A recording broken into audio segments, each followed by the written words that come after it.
Jail से रिहा होते ही पवार ने भाजपा को लपेटा। जैसा कि आपको बता दें कि कांग्रेस के पूर्व विधायक सुरेंद्र पवार को ईडी ने करीब 3 महीने पहले गिरफ्तार कर लिया गया था। उसके बाद सुरेंद्र पवार के वकील पन्नालाल ने हाईकोर्ट का रुख अपनाया था और पवार की गिरफ्तारी को लेकर कहा था कि जब पवार का किसी एफआईआर में नाम नहीं तो पवार की गिरफ्तारी अवैध है।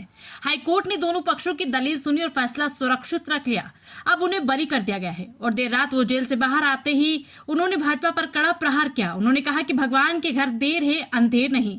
सिंडिकेट समाचार के लिए सोनीपत से राम सुकी चिकारा की रिपोर्ट। देखिए, आपने देखा होगा कि जिस तरीके से भाजपा ने ईडी द्वारा मुझे गिरफ्तार करवाया गया था, आज साजिश के तहत आज माननीय हाईकोर्ट ने जो ऑर्डर दिए उसमें आपने देखा तो किस तरीके से जो ये तानाशाही चल रही है बीजेपी की, मैं तो यही कहूँगा कि आज पूरा देश देख रहा है और पूरे देश को ये दिखाई भी दे रहा है कि किस तरीके से ईडी द्वारा ये लोगों को, खासकर जो है पॉलिटिशियन को, जो विपक्ष के पॉलिटिशियन हैं उनको ये अरेस्ट कर रहे हैं, टारगेट कर रहे हैं। देखिए, चुनाव जो है सोनीपत से प्रत्याशी हूँ कांग्रेस पार्टी का, और सोनीपत की जनता जो है, देवतुल्य जो जनता है, वो लगातार जो है चुनाव लड़ रही थी और से भी कोई ये इंतजार था कि भाई कब मैं बाहर आऊँ।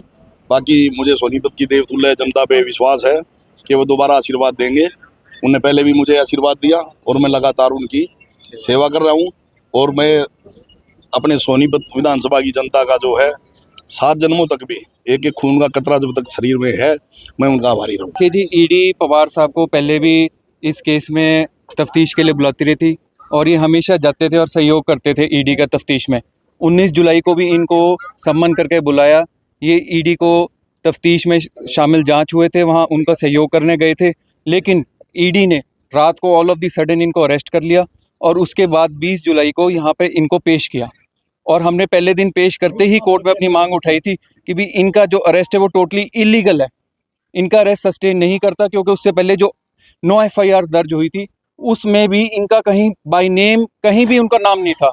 तो जब उनका एफआईआर में नाम नहीं है तो ईडी केस इनके खिलाफ नहीं बन सकता। ये टोटली पॉलिटिकल एक वेंडेटा था इनके खिलाफ और इसलिए इनको अरेस्ट किया था। और माननीय अदालत ने इनको 9 दिन का रिमांड दिया था, फिर उसके बाद 29 के बाद 3 दिन का रिमांड दिया था। इन सारी चीज़ों को हमने हाई कोर्ट में चैलेंज किया एंड हाई कोर्ट ने उन सारी चीज़ों को संज्ञान लेते हुए वो सारे ऑर्डर्स और इनका arrest totally unlawful arrest declare कर दिया है। और अब जो रिमांड ऑर्डर्स थे वो भी क्वैश कर दिए हैं सर। नहीं, वो कोई वो टेक्निकल इश्यूज होते हैं, उसमें कोई वो नहीं है। कई बार ऑर्डर में करेक्शंस वगैरह होती है तो उसकी में कोई ऐसी वो नहीं है।